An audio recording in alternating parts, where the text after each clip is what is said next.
오늘은 5월 가정의 달 마지막 주일입니다. 여러분의 가정이 건강한 가정, 행복한 가정, 그리고 하나님의 은혜 가운데 복받는 그런 가정이 되어지기를 주님의 이름으로 축복합니다. 테레사 수녀가 노벨 평화상을 수상할 때 한 기자가 이렇게 묻습니다. 세계 평화를 위해서 가장 긴급한 것이 무엇이라고 생각하십니까? 라고 묻습니다. 세계 평화를 위해서 가장 긴급한 것이 무엇이라고 생각하십니까? 그러자 이 테레사 수녀가 싱긋이 웃으면서 그럽니다. 기자 선생님, 빨리 집으로 가셔서 가족을 사랑하는 것이 가장 긴급한 일입니다. 그랬다는 거예요. 뭐 세계 평화를 위한다는 것이 핵 개발, 저지 운동, 이런 게 아니라 진정으로 세계 평화를 위해서 가장 긴급한 것이 있다고 한다면 빨리 집으로 가서 가족을 사랑하는 것이라는 거예요. 가정을 바르게 세우는 것이 가장 긴급한 일이라고 그랬습니다.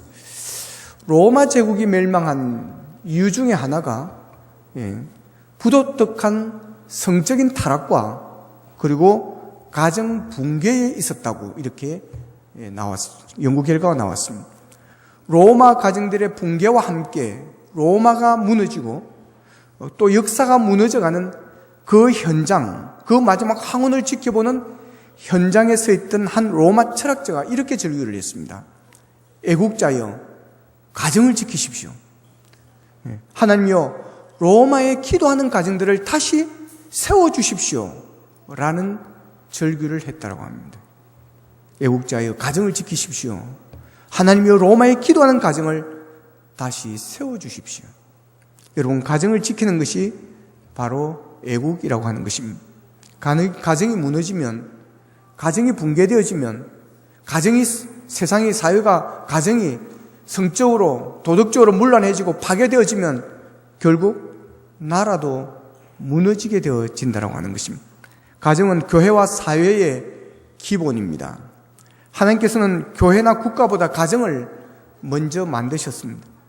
교회와 사회는 그것을 구성하는 가정의 모습대로 만들어지는 겁니다.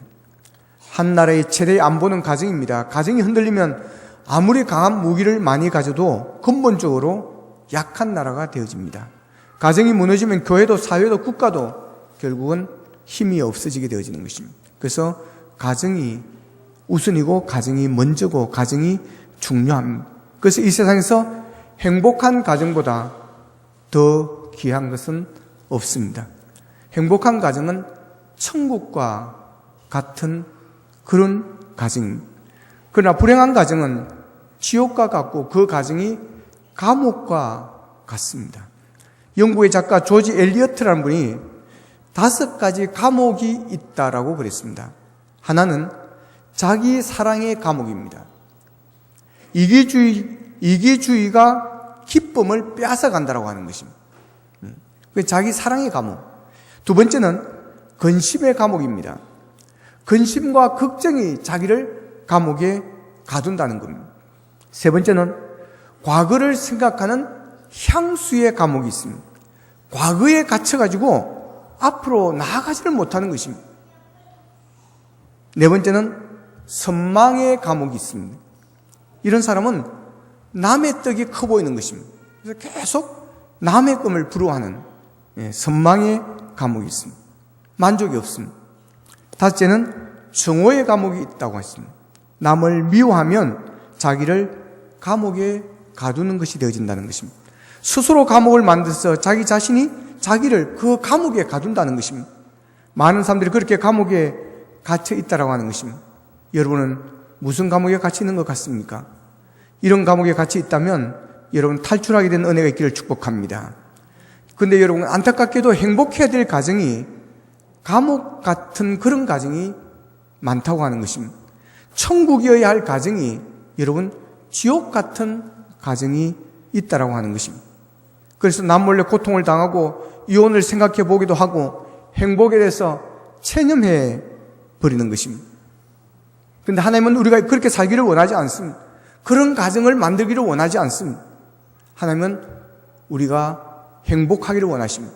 행복한 가정을 이루기를 원하시고 가정의 천국이 되기를 원하시는 것입니다. 하나님은 오늘 본문을 통해서 어떻게 하면 행복한 가정, 천국 가정을 만들 것인가에 대해서 말씀을 합니다. 본문 1절을 같이 읽겠습니다. 본문 1절입니다. 시작. 여호와를 경외하며 그의 길을 걷는 자마다 복이 있도다. 여호와를 경외하며 그의 길을 걷는 자마다 복이 있다고 그랬습니다. 여러분, 여호와를 경외하는 가정이 되기를 축복합니다. 여호와를 경외하며 그의 길을 걷는 가정, 하나님을 주인으로 모시는 가정, 하나님을 섬기는 가정, 하나님을 예배하는 가정, 예수님을 섬기는 가고 예수님을 모시는 그런 가정입니다. 그런 가정이 복이 있다고 그랬습니다. 여러분의 가정에 기도하는 소리가 있고 여러분의 가정에 찬송하고 예배하는 소리가 넘쳐나게 되기를 축복합니다. 싸움하는 소리 말고 고래고래 성질 부는 소리 말고 예배하고 찬송하는 소리가 넘치기를 축복합니다. 저희 어머니는 어릴 적에 찬송하는 것을 되게 좋아하셨습니다. 그래서 늘 저녁에 저녁밥 먹고 나면 야, 찬송가 가져와라. 그럼 이제 찬송 가져와가지고 찬송가를 부릅니다. 손들이 많다 보니까 함께 부르면 저희 가족이 그 10명이었습니다. 함께 부르면 되게 우렁찹니다. 어머니는 그게 되게 좋았던 것 같습니다. 그래서 제가 살아가면서 이제 어머니를 이렇게 보면 어머니가 가장 행복하고 가장 기뻐하는 시간이 이 손들 모아놓고 찬송하고 노래하는 거예요. 그 시간이 가장 행복해 보이고 얼굴이 가장 좋았습니다. 뭐 평생 왼수도 있었지만 그래도 아이들하고 찬송 부르는 게 제 어머니는 소망이었고 미래였고 희망이었습니다. 저는 그 모습이 너무 좋았습니다. 어머니가 행복해하는 모습, 그게 너무 좋아서 제가 제일 열심히 찬송을 했습니다. 정말 열심히 그 시간에 찬송을 했습니다. 우리 어머니가 기뻐한다면 나는 뭐든지 다 할 수 있었습니다. 지금도 마찬가지입니다. 그래서 저도 그 찬송하는 시간을 기다렸고 그 시간이 저에게 너무 행복했습니다. 여러분, 온 가족이 함께 찬송 부를 때 하나님의 평화가 그곳에 임하는 것을 경험했습니다. 귀신이 한 길로 갔다 7길로 도망가는 것을 기증했습니다. 가족이 함께 찬송 부를 때 여러분, 가족이 하나 되어진 은혜를 경험합니다. 온 가족이 찬송 부를 때 그 가정에 기쁨이 충만해짐을 여러분 믿으시기를 축복합니다. 여러분, 하나님을 경외하고 하나님을 찬양하고 예배하는 가정, 주님을 모시는 가정, 여러분 그 가정이 복된 가정입니다. 높은 산이 거친 들이 초막이나 궁궐이나 내 주 예수 모신 곳이 어디나 하늘나라 할렐루야 찬양하세 내 모든 죄 사함 받고 주 예수와 동행하니 어디나 하늘나라. 할렐루야. 저는 이 찬송 진짜 좋아합니다. 이 3절이 더 좋습니다. 초막이나 궁궐이나 맨날 초막에서 살았기 때문에 이 찬송이 진짜 좋습니다. 그래서 제가 장례식 하면 우리 아이들에게 유언할 겁니다. 이 찬송가를 불러달라고. 마지막 제가 화장터 안으로 들어갈 때 아니면 우리 고향 뒷산에 나를 묻어줄 때 이 찬송을 불러달라고 좀 기도할 겁니다. 유언할 겁니다. 정말 이 찬송이 좋습니다.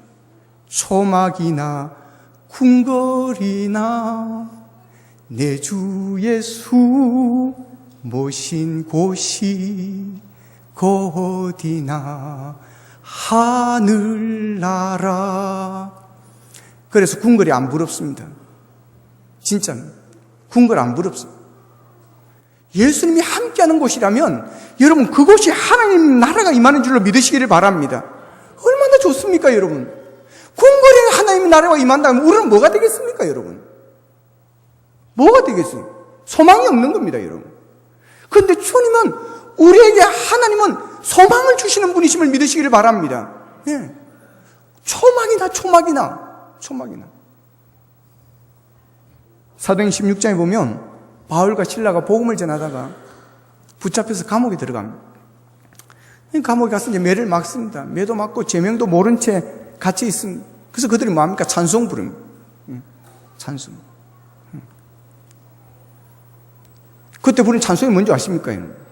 초막이나 감옥이나 내 주 예수 모신 곳이 어디나 하늘나라. 믿든지 말든지. 여러분, 바울이 여러분 단식에서 찬송한 게 아닙니다. 진짜 그곳의 성령의 임재를 그는 경험합니다. 그래서 빌립보서에서 뭐라고 합니까? 밖에 있는 감옥 밖에 있는 사람들에게 자기를 염려하니까 염려하지 마라. 오히려 기뻐하라 그래요. 내가 기뻐하니 너희들도 기뻐하라. 내가 다시 말한다. 진짜로 말한다. 기뻐하라 그래요. 왜 그렇습니까? 감옥 안에서 주의 은혜가 임하니까 주님이 함께 하심을 믿으니까 그곳에 하나님의 나라가 임하더라고 하는 거예요. 자, 그래가지고 이제 하는데 옥문이 열린 거예요. 옥문이 열린 거예요. 기적이 난 거죠. 그 간수가 이제 문 잠궈 놨으니까 이제 경비도 우리 경비 보면 새벽 1시부터 4시까지는 잠자는 시간 콜 하지 마세요 일어났더라고 보니까 아마 이 간수도 그때가 이제 잠깐 눈 붙이는 시간. 근데 보니까 우두둑한 소리 들리는 거예요. 그래서 놀래가 잠을 깬 거예요. 그 보니까 옥문이 열려 있는 거예요. 이거 큰일 난 겁니다. 그럼 날아가는 거예요. 날아가는 거예요. 어디로? 하늘나라로. 예, 날아가는 거예요. 뭐가 날아가요? 목이 날아가는 겁니다, 여러분. 목이 날아가는 거예요. 네가 어떻게 감옥을 안 지키고 저 죄수들이 탈출하도 옥문이 열리는 것도 모르고 있으니까 내 이놈 바로 가는 겁니다, 여러분. 그러니까 가서 목 날아갈 바에야 뭐예요? 내가 자기를 갖다 칼을 뽑았어요. 예, 성경 보시면 자결하려고 하는 순간 바울이 소리를 지르죠. 당신의 몸에 손을 대지 마라. 당신의 몸을 상하지 마라. 우리가 도망가지 않고 여기에 있노라. 깜짝 놀란 거죠. 이해할 수가 없는 일입니다. 죄수들은요, 어떻든지 이게 풀어지기를 원하는 것입니다. 옥문이 열리기를 원하는 것입니다. 여러분, 닫혀있어도 땅굴을 파가지고 여러분, 영화 보셨습니까?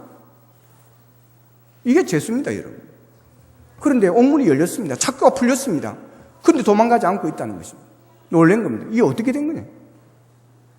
그래서 등불을 달라 그럽니다. 등불을 가져오라. 그래가지고 확인하니까 진짜 있는 거예요. 그래서 어떻게 합니까? 바울과 실라 앞에 무릎을 꿇습니다. 엎드립니다. 그리고 뭐라고 합니까? 선생들이여, 우리가 어떻게 해야 구원을 얻을 수 있습니까? 선생들이여, 우리도 구원을 얻을 수 있습니까? 우리도 당신들처럼 하나님을 믿고 구원을 받을 수 있습니까? 어떻게 해야 됩니까? 그러면 그러자 바울이 그러죠. 사도행 16장 31절 같이 한번 읽어보겠습니다. 시작. 주 예수를 믿어라. 그리하면 너와 내 집이 구원을 얻으리라. 희미한 게 잘 안 보이시는가 보네. 자, 다시 읽겠습니다. 시작. 이르되 주 예수를 믿어라. 그리하면 너와 내 집이 구원을 받으리라 하고. 주 예수를 믿어라. 그리하면 너와 내 집이 구원을 받으리라. 내 집이. 예. 바울은 너 혼자로 구원받는 것을 원하지 않습니다. 하나님은 너 혼자 구원받으러 가지 않습니다. 너와 내 집이 구원을 받으라고 그랬어요. 그래서 바울이 복음을 듣고 믿습니다. 예수님을 나의 구주로 영접합니다. 예수님을 믿습니다. 고백을 하죠. 그러니까 거기서 세례를 베풉니다. 세례를 받죠. 자, 그러니까 그러고 나서 이 간수들이 이제 바울과 실라를 데리고 자기 집으로 갑니다. 이제 집에 가서 이제 놀라운 고백을 하는 거예요. 놀라운 고백을 하는 거예요. 자, 16장 34절. 같이 읽겠습니다. 시작. 그들을 데리고 자기 집에 올라가서 음식을 차려주고 그와 온 집안이 하나님을 믿음으로 크게 기뻐하니라. 할렐루야. 예. 올라가서 음식을 차려줍니다. 차려주고는 이제는 세례를 받았잖아요. 그죠? 예수를 믿었잖아요. 그 순간 성령의 강력한 은혜가 임한 것입니다. 감동이 임한 것입니다. 와, 죄의 문제를 해결받고 지옥 가야 될 내가 천국을 가게 되었다는 이 복음, 예. 예수를 만난 복음, 구원받은 복음, 이 믿음이 그렇게 좋을 수가 없는 것입니다. 그래서 온 집안이 하나님을 믿음으로 크게 기뻐하니라고 합니다. 여러분, 여러분의 가정에 이런 은혜가 있기를 축복합니다. 예. 예수를 믿으니까, 하나님을 믿으니까, 예수를 영접하니까 평안해지고 살맛이 나고 막 기쁨이 넘치게 되었다는 거예요. 여러분, 오늘 여기서 무엇을 발견하는 것입니까? 진정한 행복, 진정한 기쁨, 진정한 축복은 어디에 있느냐고 하는 겁니다.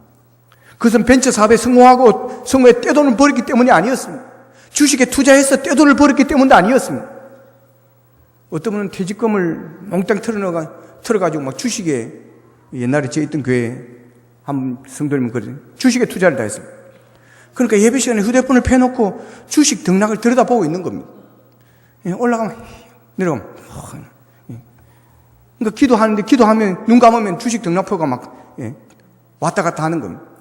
그래가지고 주여 해야 되네 주식하고 막 오늘 찬송을 부르는데 주님을 섬기기로 나 작정했으나는 그런 찬송 가수가 있습니다. 그러니까 그분은 자기도 모르면 주식을 섬기기로 나 작정했으나 뭐 이러면서 찬양하고 있어요. 여러분, 주식이 재산 정식의 한 방편이긴 하지만 그러나 주식이 내 주인이 되고 나의 삶의 안방을 점령하고 주의 자리를 차지하면 안 되는 것입니다. 우리의 마음 안에, 우리의 삶의 중심에 주님이 자리를 잡고 주님이 주인이 되기를 축복합니다. 어떤 집은 남편 회사가 코스닥에 상장을 하고 돈을 막 벌면서부터 문제가 생기는 그런 가정도 있었습니다. 돈이 생기니까 남편이 바람을 피우기 시작했고 아들, 딸, 남매는 가출이 잦아졌습니다. 부인은 화병을 얻어가 병원에 입원을 합니다. 이 집은 성공하고 출세하는 바람에 이것이 오히려 화근이 되었습니다. 여러분, 사도행 16장에 이 간수의 집안에 기쁨이 넘치고 행복이 넘치게 된 이유가 무엇입니까? 주 예수를 믿으라는 말씀대로 믿었으므로 크게 기뻐하니라고 그랬습니다. 이 믿음입니다. 여러분, 현대 가정의 위기가 무엇일까요? 믿음이 없는 것이 위기입니다. 여러분, 예수님을 구주로 모시고 고백하고 사랑하는 그 믿음만 회복된다면 오늘 우리의 가정도 기쁨이 넘치는 가정이 될 줄로 믿습니다. 행복한 삶도 기쁘게 사는 것도 예수 믿고 예수와 함께 사는 것입니다. 예수 떠나면 개인도 가정도 국가도 지옥이 되어집니다. 그러나 예수와 함께하면 초막도 궁궐도 천국이 되어질 것입니다. 미국의 존 홉킨스 대학의 교수고 외과 의사인 켈리 박사가 있습니다. 이분이 전도자로도 아주 유명한 분입니다. 그분은 양복에 장미를 늘 꽂고 다녔습니다. 뭐예요? 진짜 꽃. 생화. 이걸 꽂고 다니는데 한참을 지나도 이게 시들지를 않는 거예요, 이게. 늘 이게 싱싱한 겁니다. 그래서 사람들이 의아해가지고 하루는 물었습니다. 어떻게 해서 그 장미가 시들지 않느냐고. 그러니까 그분이 양복 앞섭을 이렇게 뒤집어 보여주는 겁니다. 그게 보니까 밑바닥에 조그만한 물병 주머니가 따로 있었습니다.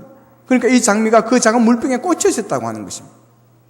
이때 그는 말하기를 우리 사람들이 시들지 않고 향기난 인생을 살기 위해서는 삶의 뿌리를 그리스도 예수 그분 안에 두어야 된다고 하는 것입니다. 그러면서 전도했다고 합니다. 그렇습니다, 여러분. 여러분의 가정의 삶의 뿌리를 하나님께 두십시오. 가정의 삶의 뿌리를 예수님께 두시고 가정의 삶의 뿌리를 말씀에 두시기를 축복합니다. 행복한 가정은 믿음의 가정이요, 예수와 함께하는 가정이요, 예수만 섬기는 가정. 고마워라 임마누엘, 예수만 섬기는 우리 집. 고마워라 임마누엘, 복되고 즐거운 하루하루. 할렐루야. 그렇습니다. 하나님을 모시고 예수님을 섬기는 가정, 그 가정에 하나님의 은혜가 임하고 하나님의 복이 있습니다. 자, 오늘 본문에 보면 하나님을 경외하는 가정에 주시는 복을 말씀합니다. 2절에 보면 내 손이 수고한 대로 먹을 것이라 그랬고 네가 복되고 형통할 것이라 그랬어요. 내 손이 수고한 대로 먹는 복. 여러분, 수고했으나 거두는 게 없게 되어질 때 얼마나 허무하겠습니까? 그러나 수고한 대로 먹는 것, 이것이 바로 옥토밭의 축복 아니겠습니까? 씨를 뿌렸으나 씨 뿌린 것이 다 흑사가 되어버리는 밭은 돌밭, 가시밭, 길밭입니다. 그러나 옥토밭은 뿌린 대로 여러분 거두고 30배, 60배, 100배의 결실이 있는 밭이 옥토밭입니다. 내 손이 수고한 대로 거둘 것이라. 그리고 3절에 보면 내 집 안방에 있는 내 아내는 결실한 포도나무 같으며 내 식당에 둘러앉은 자식들은 어린 감람나무 같으리로다 그러면 이 말씀은 한마디로 말하면 화목한 가정을 말합니다. 내 집 안방에 있는 내 아내는 결실한 포도나무 같다 그랬는데 여러분, 포도원 농부가 가장 사랑하는 것은 결실한 포도나무입니다. 주렁주렁 탐스러운 열매를 맺은 포도나무를 보는 농부의 마음이 아내를 보는 남편의 마음이 되고 남편을 보는 아내의 마음이 될 것이라는 기막힌 표현입니다. 그리고 상에 둘린 어린 자식이라는 말씀은 부모와 자식의 좋은 관계를 의미하는 것입니다. 여러분, 사이가 안 좋으면 애들이 부모하고 둘러앉아서 자식 형제들끼리 둘러앉아서 밥 안 먹으려고 그러는 거예요. 둘러앉으면 토닥거리고 둘러앉으면 짜증내고 둘러앉으면 스트레스 받고 밥 먹다 얹히고 상에 둘린 어린 자식 같도다. 여러분, 아이들이 철없는 어린 아이였을 때 빼놓고는 자녀들이 성장하였어도 부모와 자식의 사이가 좋은 집은 별로 많지 않습니다. 근데 사춘기가 되었어도 자녀들이 부모와 사이가 좋고 출가하여 결혼하여도 좋고 부모가 늙고 병들어도 사이가 좋아서 자식들의 극진한 효도를 받는다면 여러분, 그 이상의 축복이 어디에 있겠습니까? 뿐만 아니라 자녀들이 한 상에 둘러앉았다는 여러분, 이 말씀은 부모와 자식의 사이뿐만 아니라 형제와 형제들 사이에도 사이가 좋았다라고 하는 것입니다. 여러분, 이게 하나님이 주시는, 하나님의 경외하는 자에게 있는 복입니다. 여러분, 그게 몇십억, 몇백억, 몇천억의 재산을 모은 것과 비교할 수 있겠습니까? 수백억, 수천억, 심지어는 수조 원의 재산을 가지고 있다고 하는데 형제들끼리 불화하고 소송하고, 그래서 형님이 죽었는데도, 세상을 떠났는데도 동생들이 올까 말까, 과연 올까? 야, 왔다! 여러분, 불과 몇 달 안 됐습니다. 얼마 안 됐어요. 그게 이슈가 된 거 아십니까, 여러분? 한 대기업의 회장님이 세상을 떠났습니다. 그때 여러분 신문에 방송에 나온 게 뭔지 아십니까? 과연 동생이 올까? 과연 막내가 올까? 그들이 만난 지 얼굴을 본 지가 지금 수년이 지났는데 과연 올까 했습니다. 그런데 어느 순간 나타났습니다. 기자들이 확 몰려갑니다. 동생이 왔다. 여러분, 진정한 돈이 형제를 사이좋게, 우정이 좋게, 화목하게 만드는 것이 아니더라고 하는 것입니다. 여러분, 부모는 자식이 화목하기를 원하시는 것입니다. 부모는 자식이 사이좋게 지내는 것을 원하는 것입니다. 그래서 부모가 돈을 많이 모아가지고 아이들, 내 자손들은 가난하게 살지 말라고, 부유하게 살라고 유산을 엄청나게 물려주고 화해 있게 살라고 했지만 오히려 그것이 여러분 형제 사이를 더 갈라놓았습니다. 여러분, 화목이 중요합니다. 행복한 가정은 화목한 가정입니다. 여러분, 우리가 하나님을 경외할 때 하나님께서 이런 화목한 가정에 복을 주십니다. 시편 127편 1절 2절에 보면 이렇게 말씀하고 있습니다. 여호와께서 집을 세우지 아니하시면 세우는 자의 수고가 헛되며 여호와께서 성을 지키지 아니하시면 파수꾼에 깨어 있음이 헛되도다 그랬어요. 아무리 화목한 가정을 세우고자 애쓰지만 하나님께서 세워주지 않으시면 헛수고이고 사람들이 가정을 지키고자 애쓰지만 하나님께서 지켜주시지 않으면 안 된다라고 하는 것입니다. 행복한 가정, 복된 가정은 하나님이 세워주신 일로 믿으시기를 바랍니다. 하나님이 주시는 선물입니다. 화목한 가정, 행복한 가정을 위해서는 부단히 노력해야 됨을 오늘 본문에서는 또한 이어서 말씀도 하십니다. 1절에 보면 여호와를 경외하며 그의 길을 걷는 자마다 복이 있도다 그랬습니다. 그의 길을 걷는 자라고 그랬습니다. 그의 길을 걷는 자. 이것은 부단한 수고와 노력이 있어야 함을 의미하는 것입니다. 화목한 가정을 위해서는 수고와 노력, 희생이 있어야 된다고 하는 것입니다. 요즘 일어나는 가정 회복 운동들이 있습니다. 그 운동들을 몇 가지를 소개하면 첫 번째는 가족 칭찬의 날입니다. 온 식구들 일주일에 하루를 딱 정해놓고 그날은 칭찬하는 것입니다. 그날은 절대 불평하거나 뭐 이상한 소리 하면 안 되는 것입니다. 그날은 오직 칭찬만 하는 것입니다. 편지를 써도 좋습니다. 칭찬은 기로 먹는 보약이라는 말이 있고 칭찬약은 최고의 보약이다라는 말이 있습니다. 칭찬을 먹이는 것은 보약을 먹이는 것입니다. 일주일에 하루씩 보약을 먹이는 날로 삼는다고 하는 것입니다. 이런 글이 있습니다. 아내가 예뻐 보일 때 20대 후반은 남편을 위해서 예쁜 아기를 낳아줄 때 아내가 예뻐 보이고 30대 후반은 좋은 집에 못 산다고 좋은 집 못 산다고 불평하지 않고 잘 참아주는 아내를 볼 때 예뻐 보이고 40대 후반은 당신 건강해요, 건강해야 돼요 하면서 보약 달아줄 때 예뻐 보이고 50대 중반은 당신은 참 훌륭한 사람이야 라고 칭찬해 줄 때 예뻐 보이고 60대 후반은 당신과 살아온 생은 참 행복한 삶이었어요 라고 과거를 회상하면서 싱긋이 웃어줄 때 예뻐 보이고 70대 후반은 조용히 우리가 죽거든 양지 바른 곳에 함께 묻힙시다 하면서 주름 잡힌 얼굴로 쳐다볼 때 아주 예뻐 보인다고 그럽니다. 자, 여러분 해당되는 거 다 외우셨어요? 여러분 여기에 공통점이 있습니다.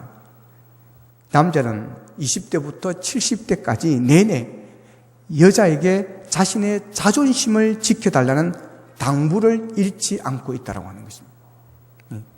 자존심을 잃지 않게 해달라는, 지켜달라는 당부가 들어있습니다. 자존심 건드리면 아파합니다. 한마디로 말하면 여자는 남자의 자존심을 건드리지 않을 때 예뻐 보인다라고 하는 것입니다. 여러분 서로를 위로하고 칭찬하십시오. 가정에서도 교회에서도 장점만 보고 칭찬하며 살기를 원합니다. 그 다음 두 번째는 TV 프리데이입니다. 그러니까 일주일에 하루만 TV를 켜지 않는 날로 정하다는 겁니다. TV는 가정 식구들과의 대화를 끊어놓는 그런 마약 상자라고 그럽니다. 온 집안 식구들이 모여서 밥을 먹을 때 TV를 틀어놓고 식사를 하는 것은 독약을 먹는 것이라고 합니다. 식구들끼리 눈을 마주치면서 이야기하면서 오손도손 식사를 하도록 해야 한다는 것입니다.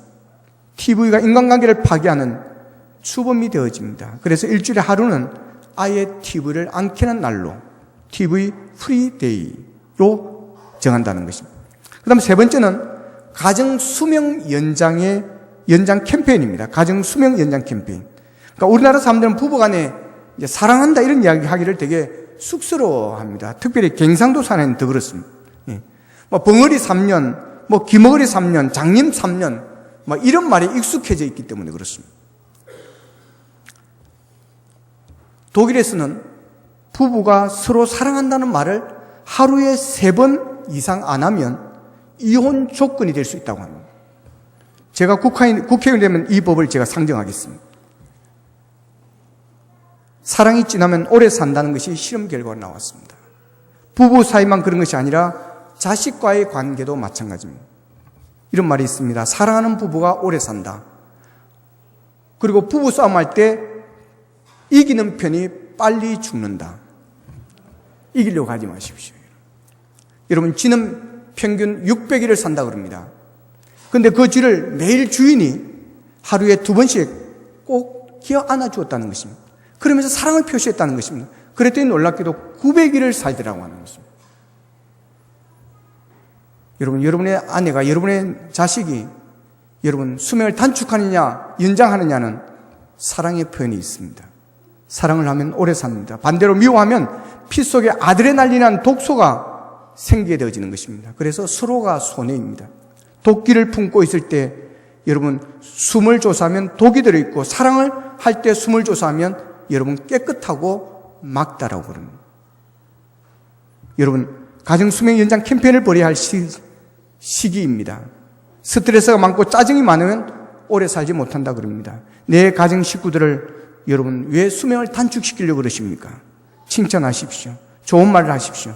그래서 건강하고 수명을 연장시키는 이 운동이 필요합니다. 네 번째는 가족 목표 달성 운동입니다.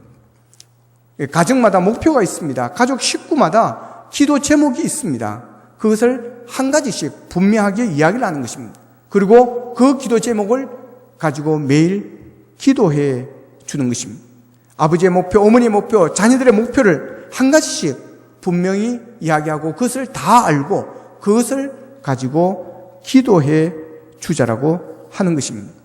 가족의 목표를 위해서 그 목표를 이룰 수 있도록 기도하는 운동. 그 다음 5번째는 웃는 날입니다. 슬퍼도 웃으면 기뻐진다 그럽니다. 그래서 웃어야 합니다. 웃으면 가장 놀라운, 이 웃음이 가장 놀라운 항암제라고 그럽니다. 실제로 이것은 실험 결과 입증되어진 것입니다. 링컨 대통령은 유머에 능숙했다 그럽니다. 사실 그는 웃을 만한 여유가 없는 그런 사람이었다는 겁니다.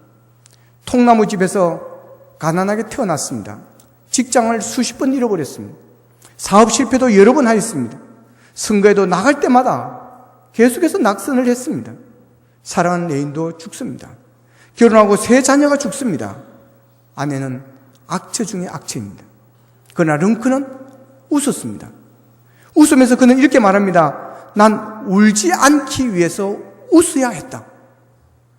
밤낮 없이 나를 짓누르는 두려운 고통 가운데 웃어야 했다. 만일 내가 웃지 않았다면 나는 이미 오래전에 죽었을 것이다 그랬습니다. 여러분, 웃는 날을 정해놓고 웃자는 것입니다. 사도 바울은 항상 기뻐하라 그랬습니다. 항상 기뻐하라. 여러분, 주 안에서 항상 기뻐하며 여러분 항상 웃음이 가득한 그런 삶이 우리 성도의 삶인 줄로 믿습니다. 그래서 웃자는 것입니다. 웃을 일이 없어도 억지로라도 웃자고 하는 것입니다. 6번째는 가족 기도의 날입니다. 이 집이라는 용어가 히브리어로 바이트입니다. 이 바이트라는 말은 하나님이 계신 성전을 의미하는 그런 단어입니다. 성전도 바이트입니다. 집은 하나님의 집입니다. 그렇기에 교회 같은 가정 같은 교회가 되어야 된다는 것입니다. 그래서 가정에서 기도가 있어야 된다는 것입니다. 아침 기도에도 괜찮을 것입니다. 그러나 각자 출근하고 학교에 가느라고 바쁘면 저녁 기도에도 괜찮을 것입니다. 가정 식탁 기도에도 한 방법일 것입니다. 오늘 시편을 이스라엘 백성들처럼 매일 읽어주십시오. 가정 식구들 한 식구가 영적으로 건강하게 살도록 기도해야 됩니다. 여러분 가정의 달을 맞아 여러분의 가정이 복된 가정으로, 귀한 가정으로, 행복한 가정으로 회복되기를 원합니다. 여러분 하나님을 경외하는 그런 가정 되기를 바랍니다. 그리고 노력하십시오. 화목운동, 가족 칭찬의 날, TV 프리데이, 가정 수명 연장 캠페인, 가족 목표 달성 운동, 웃는 날, 가족 기도회, 이런 일들을 하면서 여러분 가정을 화목의 분위기로 만들어 가시기를 바랍니다. 하나님은 하나님을 경외하고 그의 길을 걷는 자들에게, 그의 길을 따르는 자들에게 복을 주신다 그랬습니다. 오늘 말씀대로 여러분의 가정이 하나님을 경외함으로 손이 수고한 대로 받는 복, 하는 일마다 형통하게 되는 복, 부부 사이가 나이 들어갈수록 더 좋아져서 서로에 대한 마음이 결실한 포도나무를 보는 것 같아지는 복, 그리고 자식들의 늙어도 부모와 사이가 좋아서, 그리고 형제간의 사이가 좋아서 한 상에 둘러앉은 복을 받아 화목한 가정, 행복한 가정, 하나님의 나라가 여러분의 가정에 임하는 그런 은혜가 있기를 주님의 이름으로 축원합니다. 기도드리겠습니다. 말씀을 붙잡고 함께 기도하겠습니다. 가정을 위해서 기도하기를 원합니다. 하나님, 우리의 가정을 주님 붙들으시기를 원합니다. 우리의 가정을 세워주시기를 원합니다. 믿음 위에 서기를 원합니다. 예수만 섬기는 가정 되기를 원합니다. 하나님을 경외하는 가정 되어지기를 원합니다. 하나님의 길을 따르는 가정자들이 되어지기를 원합니다. 하나님, 그리하여 우리의 가정에 주의 나라가 임하기를 원합니다. 하나님의 나라가 있기를 원합니다. 하나님, 소인이 수고한 대로 먹는 복을 받게 하시고, 하는 일마다 형통하게 되는 복을 받게 하시고, 아버지 하나님 모든 가족이 화목해 되어지는 그런 복을 받기를 원합니다. 그래 행복한 가정으로 하나님께 영광 돌릴 수 있는 우리의 가정 될 수 있도록 도우시기를 원합니다. 우리 가족들 특별히 건강할 수 있도록 주님 붙들어 주시기를 원합니다. 몸이 불편하고 몸이 아픈 우리의 가족들이 있습니다. 하나님 능력으로 치유하여 주시기를 원합니다. 아버지며 낙심되고 절망 가운데 있는 우리 가족들이 있습니다. 힘을 주시옵소서.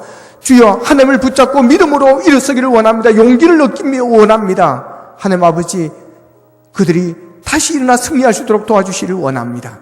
아버지며 가정하는 기업들, 아버지님 직장 위에 복을 다하여 주시어서 물질의 복으로